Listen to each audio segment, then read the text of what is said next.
देखिए, जो वर्ष 1990 का वर्ष था, वो रामलला की जो प्राण प्रतिष्ठा आज हो रही है, उसके लिए एक ऐतिहासिक वर्ष था। पूरे देश भर में रामलला के दर्शन, रामलला के मंदिर को बनाने के लिए, पुनर्निर्माण करने के लिए एक आंदोलन चल रहा था पूरे देश में। और क्योंकि उस समय भारतीय मजदूर संघ के जिला अध्यक्ष का दायित्व मेरे पास था, मेरे साथ आदरणीय दिनेश भाई और ठाकुर रमेश जी, ये दोनों मेरे साथ उपाध्यक्ष थे। हम लोगों ने अपनी जिला की एक बैठक की और उसमें हमने भी तय किया कि हमारा भी एक जत्था, एक गण हमारा अयोध्या के लिए कूच करेगा। हमारे गण में हमारे साथ श्री लच्छी राम जी जो निजी क्षेत्र से थे, बालकृष्ण जी जो नगर निगम की यूनियन से थे, गोविंद राम शर्मा जी जो पूर्व विधायक है, उस समय एक कर्मचारी नेता होते थे, और किशोरी लाल जी। ऐसा हमारा 7 लोगों का एक गण हिमाचल प्रदेश की जो कर्मचारी क्षेत्र था, मजदूर क्षेत्र था, उसकी तरफ से यहाँ से कूच हुआ।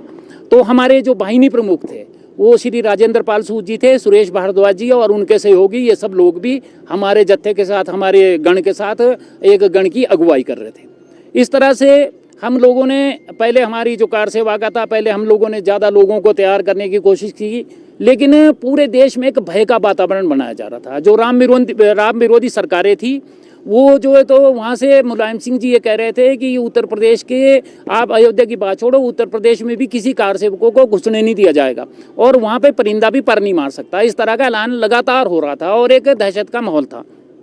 हमारी विपरीत परिस्थितियां होने के बावजूद भी हम लोगों ने संकल्प किया कि हम हर हालत में अयोध्या पहुँचेंगे और अयोध्या के लिए हम लोगों ने कूच करने का निर्णय लिया।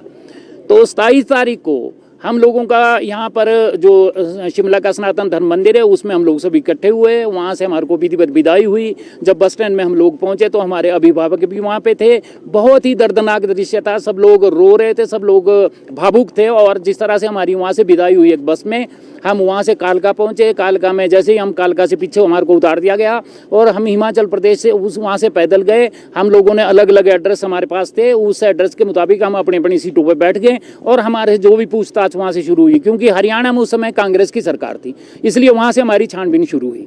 लेकिन हम लोगों ने, हम बिल्कुल दृढ़ संकल्प के साथ अपनी सभी चीज़ों को लेकर बिल्कुल जो हमारे को जवाब देना था वो हम देते रहे और इस तरह से हम लोग उत्तर प्रदेश में प्रवेश कर गए। उस समय उत्तराखंड और जो उत्तर प्रदेश था वो एक ही राज्य था।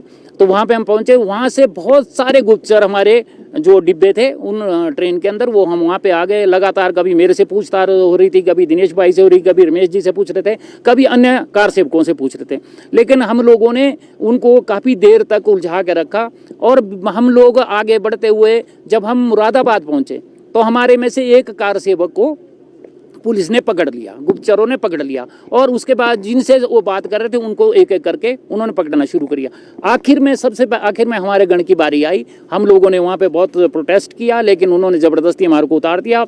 और मुरादाबाद की जब रेलवे स्टेशन पे हमारे को उतारा गया, वहाँ काफ़ी ज़ोर से हंगामा हम लोगों ने किया। और जब हंगामा हुआ तो हमने नारे लगाए कि रामलला हम आए हैं, मंदिर वहीं बनाएंगे। जब ये नारे सुने तो सैकड़ों की संख्या में बहनें वहाँ पर हमारे स्वागत करने के लिए आई। उन्होंने बोला कि भाई हम आप लोगों के साथ है और आपका उत्तर प्रदेश में इस मुरादाबाद में जो कि काफ़ी मुस्लिम बहुल क्षेत्र है, वहाँ पर आपका स्वागत है। हमारे को बड़ा उत्साह हुआ और हमारे को एक अस्थाई जेल में, जो एक स्कूल था, उस अस्थाई जेल में हमारे को रखा गया। हम लोगों को वहाँ रखा गया। लेकिन देर रात होते होते जो वहाँ की पुलिस के एसपी थे, उनके पास इनपुट आया कि यहाँ पर हमला हो सकता है शरारती तत्वों द्वारा। तो उन्होंने कहा कि आपको हमारे को शिफ्ट करना पड़ेगा और रात को 12 बजे वहाँ से हमारे को बिजनौर की जेल के लिए उन जो उत्तर प्रदेश की पुलिस थी उन्होंने वहाँ से शिफ्ट किया। हम लोगों ने उसका प्रोटेस्ट किया कि आप कहाँ ले जा रहे हैं। और बिजनौर की जेल के सामने काफ़ी देर तक बहुत बड़ा हंगामा होता रहा, हल्का लाठीचार्ज भी हुआ। उसके बाद हमारे को असली बिजनौर की जेल में अंदर रखा गया। एक अलग बार्ग में हम लोग थे। उस बार्ग में एसपी ने आके हमारे को बताया कि हमने बहुत अच्छा किया जो आपको वहाँ से शिफ्ट कर दिया। देर रात में वहाँ पर जो शरारती तत्व थे उन लोगों ने हमला किया है मुरादाबाद में। ये सूचना हमारे को जेल के आर डी शर्मा जी जो वहाँ के एसपी थे, जेल के अधीक्षक थे, उन्होंने हमारे को ये चीज़ बताई। उसके बाद क्या हुआ कि हम लोगों को क्यों 30 तारीख निश्चित था समय कार सेवा का, तो 30 तारीख को हम इंतज़ार कर रहे थे कि हम तो जेल में बंद है, लेकिन क्या होगा। हमारे को अंदर जानकारियाँ मिल रही थी। हमारे को 31 तारीख को पता चला कि वहाँ पर कार सेवा हुई है आंशिक रूप से, क्योंकि कोई हथियार नहीं ले जा सकते थे। कि साधु संतों ने चिमटों से, किसी ने पत्थर से, किसी ने किसी तरह से, सब लोगों ने अपनी अपनी कार सेवा वहाँ पे प्रारंभ कर दी है। लेकिन उत्तर प्रदेश की पुलिस ने वहाँ पर गोली चार्ज कर दिया और गोली से 2 कुठारी बंधु और ऐसे अनेक कार सेवक वहाँ पर मृत्यु को प्राप्त हो चुके हैं। वो शहीद हो गए और सरयू नदी बिल्कुल लाल हो चुकी है। सरयू नदी में खून बह रहा है कार सेवकों का। इसको बात को लेकर हम बहुत दुखी हुए और अंदर जेल में ही बहुत हमने काफ़ी प्रोटेस्ट किया। हम निरंतर जेल में लगे रहे और हम लोग इस बात पर अड़े रहे कि जब भी हमारे को छोड़ा जाएगा तो हम अयोध्या जाएंगे।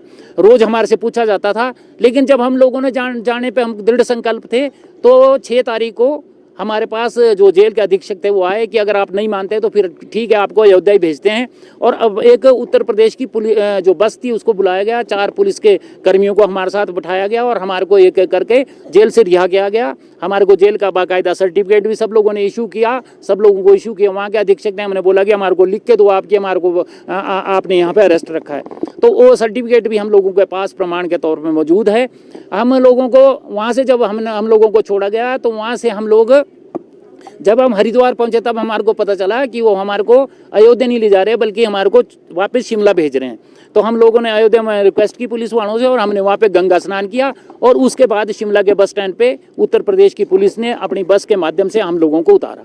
ये बहुत भयानक दृश्य था। ये बात आज कल्पना भी नहीं की जा सकती कि राम मंदिर बनेगा।